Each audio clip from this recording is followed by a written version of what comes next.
You're listening to Indications by the Conference Board.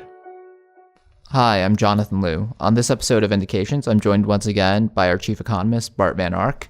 And our topic today is the economic future of Latin America. Bart just this morning hosted a panel of experts on Latin America, and I'm glad to have him here to debrief us on the most important insights that he gleaned over the next 20 minutes or so. Bart, it seems to me that in the past few years, Latin America has lived up again to its reputation as being both a region of opportunities and disappointments all at once. How would you assess the situation now? Hi, Jonathan. Yes, you're right that in recent years, some of the economies have suffered serious economic and political challenges, notably, of course, Brazil, but then most recently, of course, Argentina and Venezuela, and then others have seen a steady growth performance and stabilization of their markets and their growth. For example, Chile or Uruguay, but also Colombia and Peru. And then there's another category that seems a little stuck, and that's particularly true for Mexico, which has done a lot of reforms, but doesn't see a clear path forward. So this is perhaps one of the key characteristics of Latin America compared to other continents, that there are these vast differences across countries, and they are the result of political circumstances, there are differences in dependence on natural resources, exports, domestic orientation, security and safety, and frankly even history that is a critical factor in shaping different cultures across Latin America. So it really isn't one continent. But having said that, the outlook for the region as a whole looks okay for the near future, but things can change rapidly, in particular in Latin America, because of all those domestic challenges and the vulnerability of the region to global developments. And that seemed a bit of the sentiment that you heard from the expert panel today. The general message seemed to be things can change quickly, and overall the sentiment of the panelists wasn't all that favorable. Yeah, and actually, first of all, we asked that question to the audience, and we asked them whether they saw the recent signs of progress as indicating the beginning of a stronger growth trajectory for the next 5 years compared to the previous 5. And the answers were very clear. I mean, 1/3 somewhat agreed, 1/3 somewhat disagreed, and 1/3 didn't know. So it wasn't a very convincing or encouraging picture when it came to the outlook that people had for the region. Right. So today you were joined, as we mentioned, by a great panel of experts with a lot of expertise on these individual countries. Yeah. First of all, we had Jill Hedges from Oxford Analytica, who spoke about one of the big trouble cases. This is Argentina. Let's listen to a short segment. I think Argentina would be my main sort of weak case, simply because we've got elections later in this year which are driving uncertainty even further. The economy is continuing to contract. The foreign debt is continuing to go up again. Inflation is running at about 55% annual.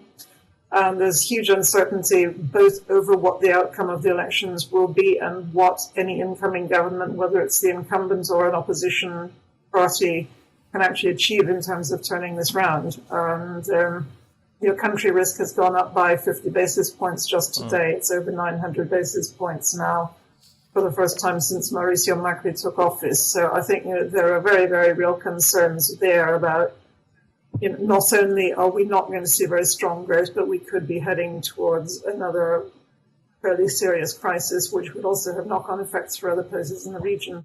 And then Lia Valls Pereira of the Brazilian Institute of Economics at the Getúlio Vargas Foundation in Rio de Janeiro identified some of the big challenges ahead for Brazil. I think this is still a big question here in Brazil.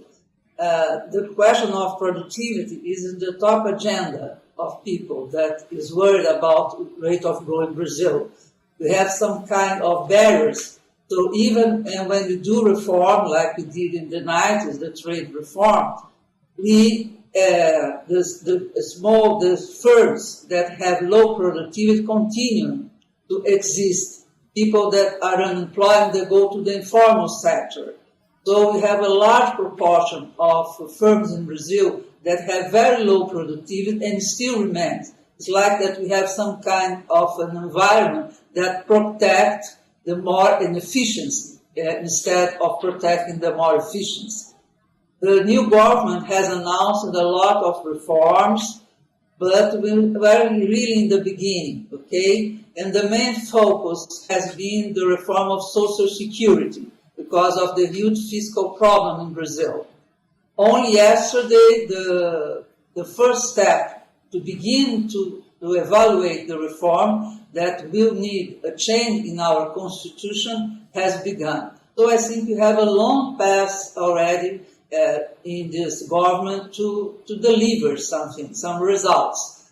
People are putting a lot of hope in the Social Security reform, and I think it's very, very, very important sign, okay? In the other side, in the trade reform, they are saying about making a new step of liberalization. It has announced, but really anything has been implemented until now.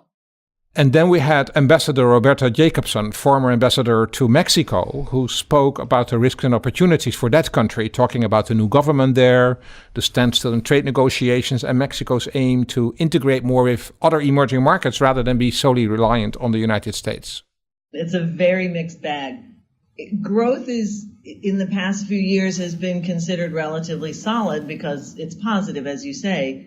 But Mexican leaders have constantly emphasized the importance of getting to somewhere around 4% growth, and they've not realized that in any recent years. Growth has hovered around 2%. This year, growth is predicted to be around 1%, but I'll be honest with you, I would not be at all surprised if we actually saw growth be pretty close to zero this year. On the USMCA or the NAFTA renegotiation, obviously all three countries have yet to ratify it. The fact of the matter is, in the terms of Mexico and Canada, while there's extremely strong political support for ratification at this point, neither country can politically afford to ratify the USMCA while the steel and aluminum tariffs are still in effect. And until those come off, which doesn't look imminent, I do not see ratification taking place in those two other countries, in particular because Canada has elections this fall. We've seen the beginning of still fairly localized, but I think significant labor difficulties in Mexico, which to some extent I think are very much linked to President López Obrador, or AMLO. There are lots of groups who believe that under AMLO there will be greater tolerance for labor disputes or unrest. So far those have been largely along the U.S.-Mexico border, but there have been rumblings of others, including Walmart, a huge employer, that could consider, and did not in that case, but who could consider labor actions. It is incredibly unclear what AMLO's economic policy will really be. Rhetorically, it is anti-business very strongly, but in practical terms, he hasn't necessarily carried out all of those suggestions. In terms of emerging markets using Mexico for access to the United States, I think there's still a great deal of interest in that, just as Mexican governments have over the last couple of years stressed the diversification of their own trading situation instead of such high concentration in the United States and North America. The truth of the matter is Mexico will not be able to ever really replace its relationship with the United States, and I don't see yet. You see some emerging markets that are using Mexico, whether it's Hyundai for manufacturing or others, but I don't see a groundswell of that yet. So at the Conference Board, you and your economic team, Bart, of course, follow Latin America closely as part of our global economic outlook. But you recently released some new data that I think speaks specifically to those challenges ahead. Bart, can you tell me about our new global consumer confidence data? Right. We just released our global consumer confidence indexes for the first quarter of 2019, and that includes most of the Latin American countries.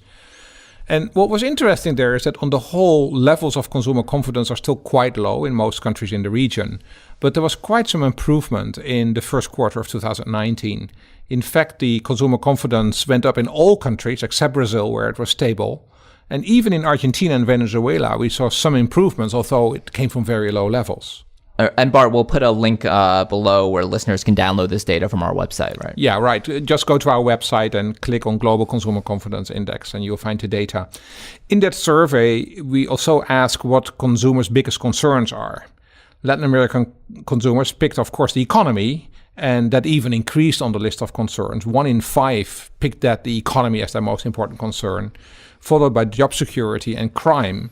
But the other concern that rose sharply was political stability, which about 1 in 12 picked as their greatest concern, and that was out of a list of 21 possibilities. Right, and those concerns were a big part of your discussion with today's panel, right? Yes, Ambassador Jacobson made some important comments on those issues. Well, I think overall what you've seen in terms of the response of the Mexican population is disappointment. Macroeconomic policy and domestic social and political policy basically since 2000 in Mexico has indeed been focused on fulfilling promises to reduce inequality and improve social mobility. And you have seen growth in the middle class as you did elsewhere in the region. And yet the vast majority of Mexicans felt so strongly that promises had not been met that they voted 53% in a four-way race for López Obrador, who painted himself as a real outsider, despite being a career politician. I think what you see is a population that I would say largely is focused on the economy and on crime and security. I can't overstate the importance of the crime and security issue in terms of their feeling of confidence. We just had results of the first 3 months of this year as the most violent in Mexican history, and a protest against López Obrador in one state because of recent killings. And I think that they're going to really confront a lot of difficulty in how they tackle that issue in a way that brings results that people can see. The other area that people voted on very strongly was corruption and anti-corruption, true disgust with all of the political system for the corruption that they had seen. There has been a lot of talk about corruption by López Obrador and some action against fuel theft, for example, and the huachicoleros. The fact is that systemically, or in terms of prosecutions, there's been virtually nothing done in his first 4 months in office. And I think you are also going to begin to see an erosion of some of the confidence that people felt. He still has poll numbers that are remarkably high. They hovered between 70 and 85%, now trending a little bit downwards, but polls that most leaders would be delighted to have. But I'm not sure how long that can remain. And to that point, another set of new data you released recently here at the Conference Board is our annual productivity data. Have we seen anything better happening there lately, Bart? No, unfortunately not. Although we see overall growth in Latin America improve a little bit over the next few years, that mainly comes from employment growth. Which isn't bad news, right?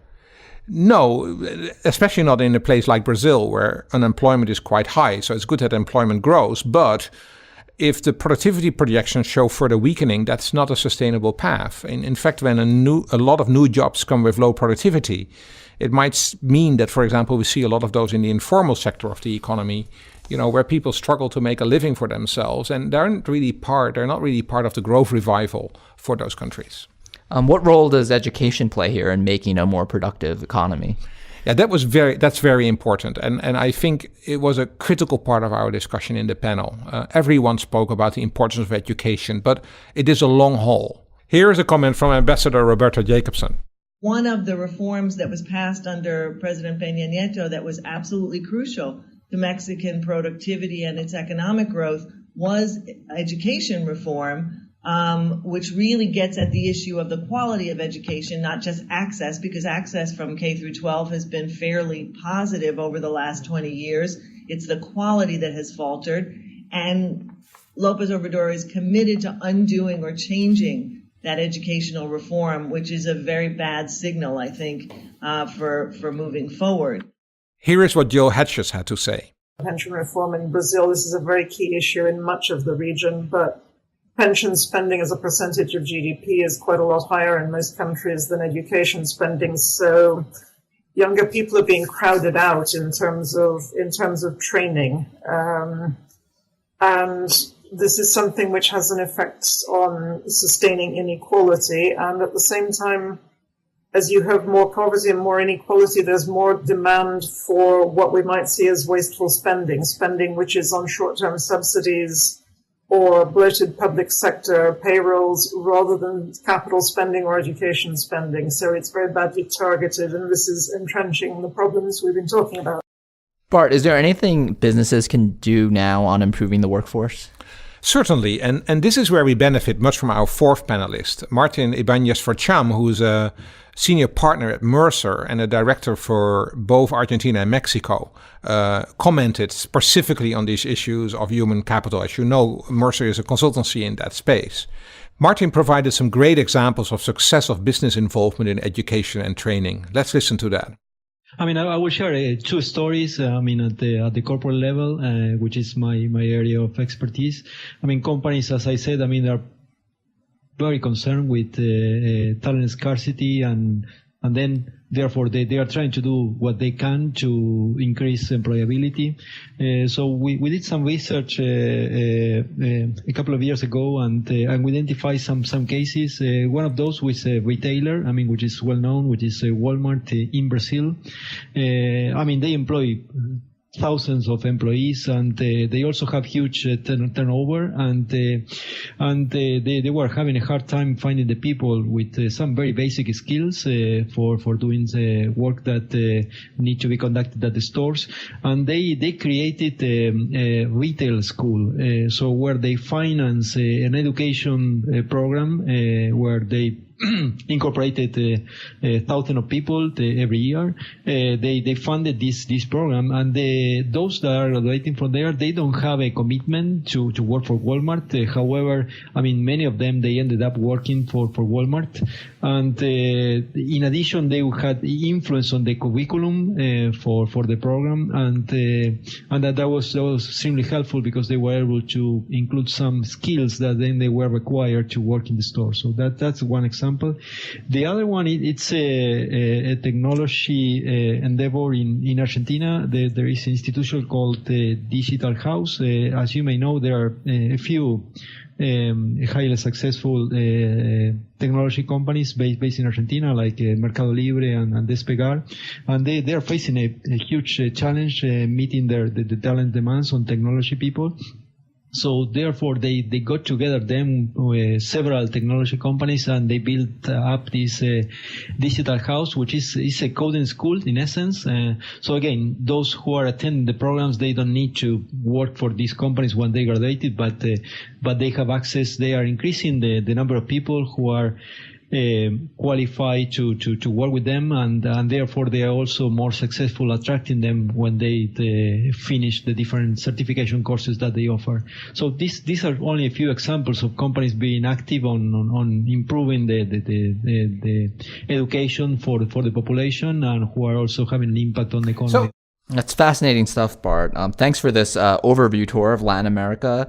As we mentioned, this is part of our Window On series, which is a monthly public panel we do here at the Conference Board, which is open to the public, and anyone can register to join as an interactive audience member. So what are our topics in the next few months for Window On?